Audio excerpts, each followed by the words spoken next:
Hello there viewers, Axel here, welcome to another Axel Tech video. So, yesterday at the time of recording this, we finally saw the release of Solus for Fortitude. I see what they did there. So today we're going to have a somewhat casual kind of run through of things. This is the Budgie edition with, basically, this is how you would get it out of the box, with one exception. I did add the caffeine applet here to make it simpler to make sure that the screen doesn't darken while I'm doing this. I mean, it shouldn't, since I'll be moving my mouse, but that's not the point.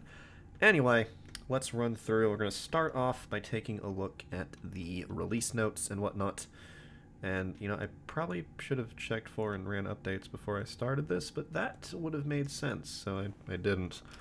Let's see, get sol.us is their website, blog, Solus 4 Fortitude released. So, first thing you will notice out of the box, which we'll get to in a second, but compared to previous releases of Solus, the most recent ISO before this was Solus 3.999, as they were building up to the Solus 4 release. They have switched from Adapta as the default theme to Plata, still made by the same guy, Tista. I don't know the full name, but yeah, him, the guy who made Adapta, now makes Plata, because he stopped working on Adapta for reasons that I'm not all too familiar with. But by default, Solus now uses Plata Noir, so very nice dark theme. I like it, looks pretty good. And other than the visual changes, though, there is a lot more to it, of course. So first things first, with Solus 4, it ships with Linux kernel 4.20.16, so better support for AMD GPUs and whatnot, as well as for Intel CPUs. Also ships with the latest version of the Mesa drivers, 19.0, with OpenGL 4.5 API support, and support for newer AMD graphics cards. They've done some minor refinements to Software Center ahead of the planned rewrite, so it's still going to look largely the same, but yeah, looking forward to the rewrite though, because if it's going to be anything like what we've seen previews of in some videos they've released, it's looking to be very good. So can't wait for that. And WPS Office was removed from third party, but that's fine because I'm pretty sure that's available as a snap and or a Flatpak. Maybe not, actually. Yeah, it is in the Snap Store, but it's like there's 3 different sources for it, where there's only one source on FlatHub, so I would probably do FlatHub if you want WPS Office. Anyway, now we move in to more of the meat of this, things with the Budgie desktop itself. So Raven has seen some improvements. So like I showed earlier, I did add the caffeine mode application so the screen wouldn't darken while I'm doing this, and that is one new applet for this release of Budgie, actually, by Yearsan9. So nice job from him. There were some nice improvements to the icon task list. So now if, let's say, if you right-click on an icon in the task list, you get application specific icons here. You can also pin them to and from the list through this. So if I unfavorite that and favorite, so the star lets you favorite. Very, very nice. You also get application specific controls for supported apps like the Firefox. I can do a new tab, new private window, or a new window. You can get a new window of files. Very good stuff. Another cool thing that was added is if you scroll your mouse wheel, you can cycle between multiple open windows, or if you scroll... Oh, it said it was dependent on which direction you scroll, but up and down seems to be doing the same thing. Let's go to Firefox. Oh, hold on. So let's see if I scroll up in Firefox to there, scroll down. Okay, so it only minimizes if it's a single window of that application. I would have expected if you scrolled down, even if there were multiple... Well, I guess that does make sense, because if you had, like, I don't know, 3 windows of something open, it would probably determine which direction you're cycling through them. So minimizing, I guess, makes sense to only happen with one. Let's see. Yeah, that goes back and forth. Okay, what if I just click? Okay, click on it to minimize all, and then only open one. Huh. Alright, so that's how that works. So you can scroll down to minimize a single window of an application. If you have multiple open, it will cycle through them like so. And you can go back and forth. And other than changes to the icon task list, there has also been some improvements to Raven. Now by default, there used to be the option buttons like down here, like Budgie settings, log out, and power off. I might be remembering exactly what they were wrong, but I can actually double check in a bit here because there was an option for that moved into Budgie settings. We'll get to that later. So you can enable week numbers for the calendar widget and improved notification management. I don't have any to test with here. There is, of course, the Do Not Disturb. That's always been there, though. Can you change that from, like, that button? Nope, that opens Raven, though. Anyway, notifications will be grouped on a per-app basis. So you can either clear all applications, or you can also clear them for all notifications for a specific application, which is pretty cool, or just clear a specific clear a specific notification. So you get a lot of control over how to deal with notifications over in Raven. Pretty cool. The sound widget has been completely redesigned. Let's see here. This would have been better if I actually put some music on this machine to test that part with. So you have fine control over your input and output devices here. Unfortunately, on this machine, I only have that audio source to test with. I don't know why the built-in audio isn't showing up under there. I didn't turn that off. I don't think I did. I'm pretty sure I didn't. Huh.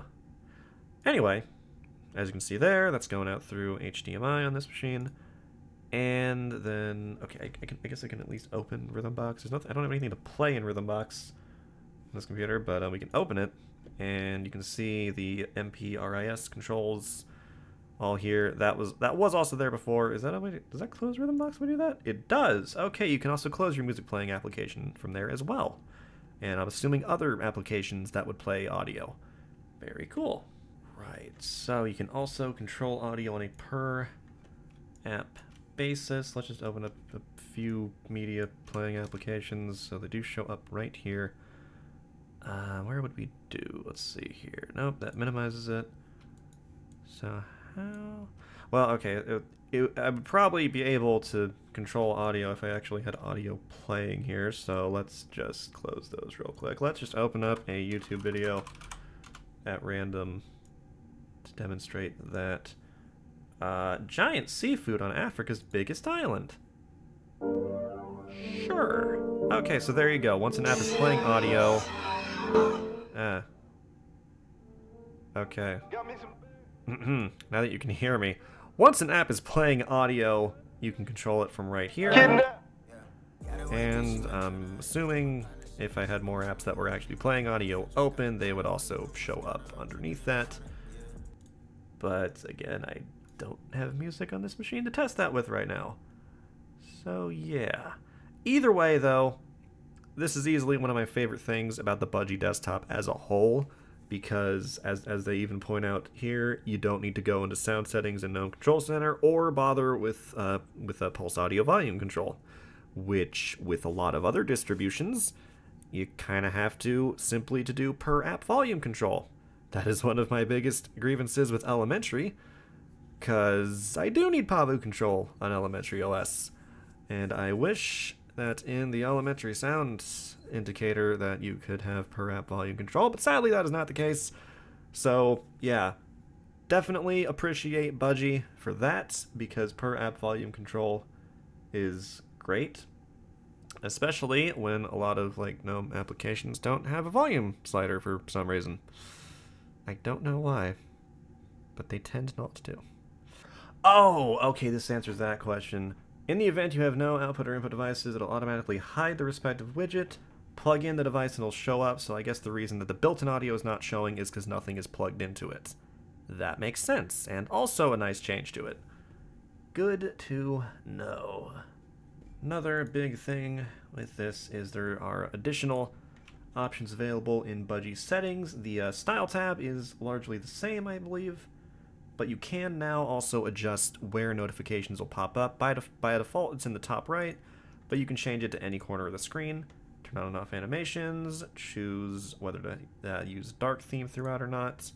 Now, if you turn it off here, it's just going to go with, like, directly with whatever you have selected as your theme there, but this will prefer the dark variant of your chosen theme. So if we leave that ticked and I go to just regular Plata, for example, you're not really going to notice a difference, except for in Firefox there. Did that change? Yeah, so Firefox changed, nothing else did. Files will have changed, but the rest of it is still the same. If you turn off the dark theme toggle, then it acts like normal, so to speak. Raven looks a lot better in Noir, though. So we're going to turn that back on, and I'm going to go back to Noir. And go to the desktop tab. That's all the same. You can turn on and off desktop icons. They're off by default. Fonts, all the same as before. So we get into Raven. We now have more options for configuring the Raven side panel. Is that what they call it? I say Raven side panel. Configuring Raven. You can allow raising your volume above 100%, display week numbers in the calendar. You can turn on and off the calendar widgets, toggle sound output widget, microphone input, media controls, and the power strip is the thing I was talking about earlier, where you have all these options at the bottom. I do kind of like having those in Raven, especially because this is a shortcut to Budgie settings, which is handy. So let's close that. So then, boop, there you go, Budgie settings. I do like having that there, because otherwise I could pin it to the icon task list, but otherwise I'd have to, you know, either go in here, search Budgie for the settings, or just navigate to it. That was the wrong button. Or system tools, Budgie settings. There you go. So I do like having the power strip here in Raven, because it's just nice. I was right. No, I wasn't. I said log out. That's a lock button. And that would be exiting or powering off. Okay. Anyway, that is about it for the new Raven settings. So good stuff. Interesting thing I just noticed, though. If I click to open Raven and then click somewhere else, it goes away. If I use the keyboard shortcut to open Raven, then click elsewhere, it doesn't go away unless I click on the desktop. Interesting. You can center new windows on screen when possible, which I do actually prefer, because usually it seems that when desktops try to do smart placement of stuff, it feels like it's very randomly positioned. So I do prefer the center new windows option. Disable nightlight when windows are full screen. That's actually a cool option that you have enabled. So I guess if you're doing some late night gaming, you could turn that on. Unless you're playing in borderless window mode, that wouldn't be full screen. I think there's toggles for night mode anyway. Also enable window focus change on mouse enter and leave, which is instead of based on clicking on the window. Okay. So I think what a lot of those are is just exposing, like, except for the night light mode thing, I think it's just kind of exposing options that you have in GNOME tweaks into Budgie desktop settings. So very nice stuff. Less reliance on GNOME tweaks to further separate Budgie from GNOME, which is all well and good. And that pretty much covers the Budgie specific changes, and a lot of the general changes as well, I guess, like some of the new package stuff we went over earlier. So as far as GNOME, they have switched over to the Plata Noir theme, just like with Budgie. They did the same with MATE, and gedit now defaults to using the Oblivion theme. Doesn't it use gedit anyway on Budgie? Yeah. Okay, it uses the Oblivion theme here too. Okay. Interesting they didn't mention that in the Budgie part. I guess it was mentioned in the GNOME part because gedit is a GNOME application. I don't know. Anyway, one thing I am curious about with GNOME, let's see here. GNOME Terminal still on 3.28. Interesting. They're still on GNOME 3.28? Huh. That's interesting. Okay, I'm gonna check for updates real quick, because they've been on 3.28 since the last time I tried Solus. And that was a while ago. That was a long while ago. Now, I know Solus follows more, like, the more curated release model, but still being on 3.28 for GNOME? Really? That's unexpected. Do we have any updates? Everything's up to date. Really? Yeah, it's all still on 3.28. I mean, I guess, to be fair, if they did want to upgrade to GNOME 3.30, that would also require making sure Budgie works with the newer stuff, because I think they had the same problem with upgrading to 3.28, I think. But, yeah. So yeah, if you're a big fan of GNOME, it will be out of date on Solus, which is unfortunate, but, you know, Budgie is their flagship desktop, their main focus, so it's understandable. It's a little disappointing, but I understand why. Anyway, as we get to MATE, okay, I guess they had some issues with broken user management, so some packages were temporarily removed. I have to wonder what the OOBS part of that stands for, because that just looks like light boobs. I'm an adult. So yeah, temporarily removed packages responsible for user management on the MATE release, it looks like. So I guess there's some broken stuff there, but an alternative tool is being worked on. You also get numerous improvements and fixes to CPU Freak and Eyes, some MATE applets, fixes a MATE tweak, fixes a MATE panel, such as the clock and NA tray, and support for background fallback on high DPI. And you now double click instead of single click to edit keyboard shortcuts, which is an interesting design choice. I would think single click would be easier, but you know what? I don't use MATE, so yeah. There is also the availability of a new plasma testing ISO for UKDE fans, with the latest Plasma 5.15 series 5.15.2, complemented by KDE frameworks 5.56, applications 18.12.2, and Qt 5.12.1. Featuring fixes such as crash fixes for Dolphin, full support for emojis, including color emojis, Plasma 5.15 starts up faster, and some new and improved icons. Default experience was also refined, so windows now open in the center by default, as well as a new defined keyboard shortcut for showing your desktop, Meta plus D. So yeah, a lot of changes to Solus. And it does seem like a pretty damn good release, so I would say it seems that Solus 4 was well worth the wait. I personally will probably be sticking with Elementary, because, one, like I mentioned earlier, GNOME is still on the 3.28 release, which is kind of unfortunate, but still understandable because, you know, again, Budgie's the main focus. So you get why they'd be worried about making sure Budgie works as well as it can, even if it means holding back GNOME versions. So I get that.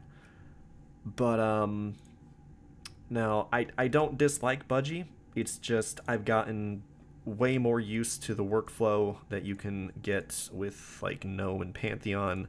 So Budgie's not for me, but it's still great. It's still shaping up very nicely, so yeah, Solus 4, if you're a Solus fan, definitely well worth the wait. And, you know, I'm looking forward to seeing where Solus comes.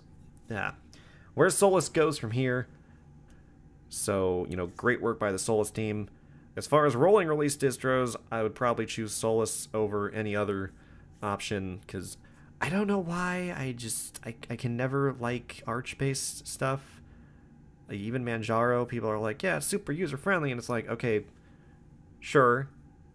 It doesn't feel that way. Like, it's not that Manjaro's stuff's hard to use, it just comes Cross is, like, more technical, I guess. I don't know. I don't know. Man, this is... tangents... My train of thought has been derailed like 1,000 times over, and I should probably just end this, so I'm going to. Solus 4, great release, good stuff from the Solus team, can't wait to see what they do in the future. Till next time, this has been Axel, thank you guys for watching, and I will see you guys in the next one.